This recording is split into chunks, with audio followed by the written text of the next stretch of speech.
Queenmark is a Singapore-based brand well known for its extensive collection of cashmere and pashmina shawls that blends great artistry and craftsmanship. With presence in over 15 countries, Queenmark is an iconic statement of fashion, sophistication and luxury. So my name is Rajul Mehta. I'm the Managing Director, CEO, Founder for Queenmark.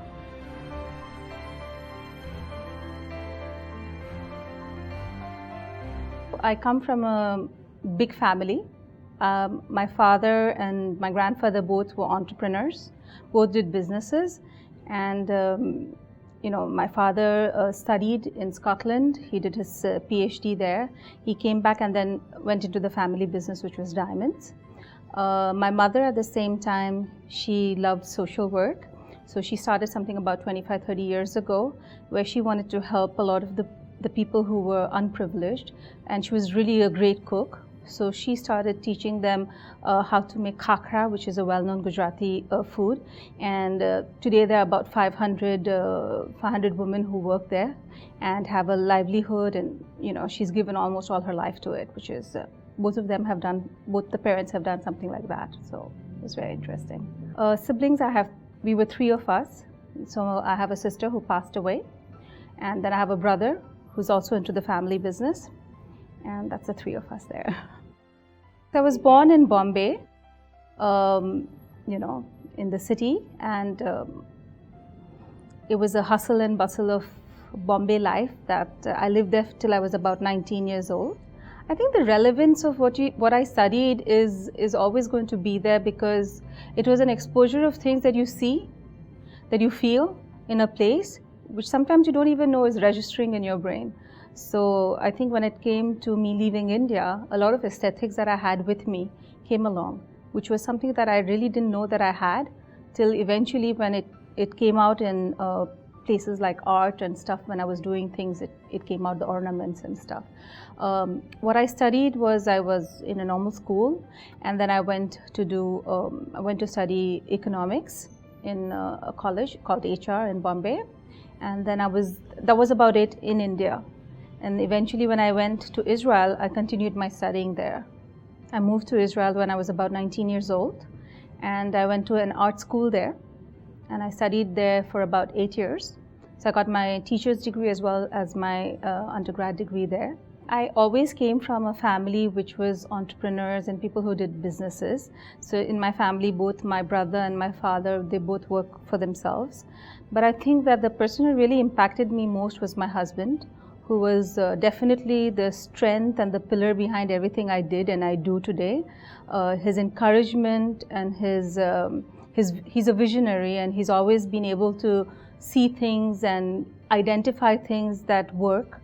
And I think he has definitely been that one person who has helped me understand what will work in my coming times of when I was trying to do. I mean, he had complete faith and support in what I was doing, and I think that was one of the biggest bricks that laid the foundation for my company, Queenmark. So I think that a lot of things happen by randomness, and sometimes opportunities come your way when you're least expecting it. I was in Mongolia for some other businesses, and we had people who had cashmere factory there, and I was an artist, and they loved my art, and they said, why don't you put your art onto cashmere? And that was something that was completely random, where I said, okay, that sounds pretty cool, not thinking that this was going to become into Queenmark.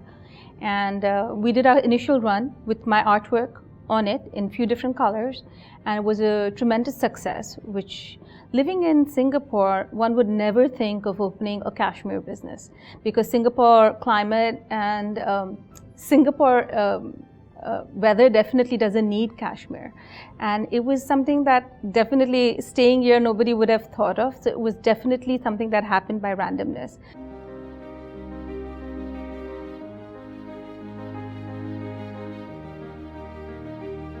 The business in Mongolia started into Queenmark, and it was the initial run, and then it obviously organically became into other designs, classics, chantilly laces, and all kinds of different various products that we carry today.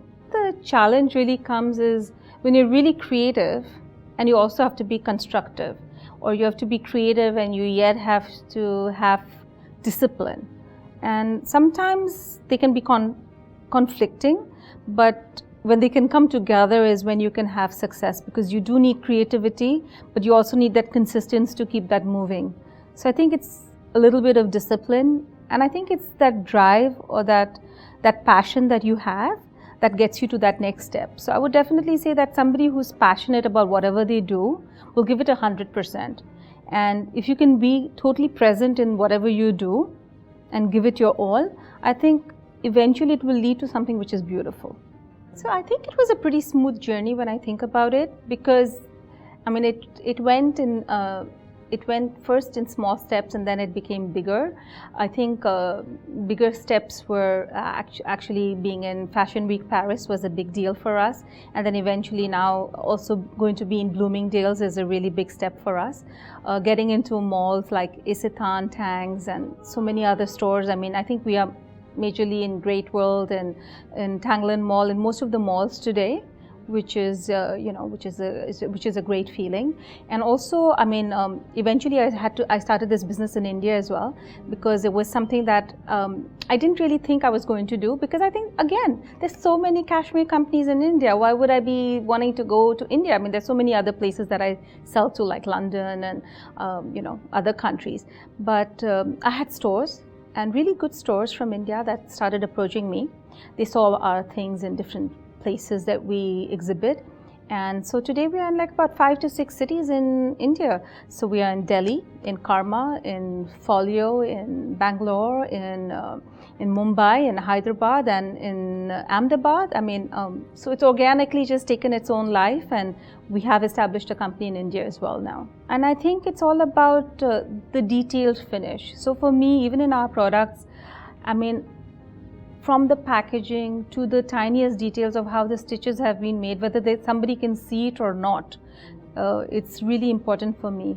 And I think that is the biggest challenge as we go ahead, because you want to finish it in a way that it really feels that you've, like, the touch and the feel is the most important part of it.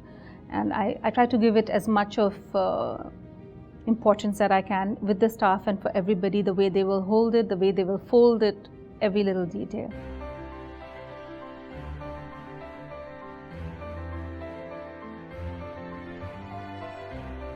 So I think we are in about 15 countries approximately today. We work in fashion where we have agents as well as agents working in different countries as well as clientele. We work directly with stores or people. I mean, we wholesale. We are not really going there and setting up our own retail stores. I like that because I'm more into the creative part of it, and I really don't want to be absorbed into the selling. So I'm happy doing that. It's a lot of organization with things coming in and out already. So we've had, we've needed teams to upgrade our systems all the time. If you say, which are the key markets, I would say most of Southeast Asia. So we are in Malaysia, in Indonesia, in Hong Kong, in the region around us primarily, where we started. Singapore also being one of our big presences in Singapore, and then we've moved to India and Dubai, London, and infiltrating now into the States. We do a lot in South America as well.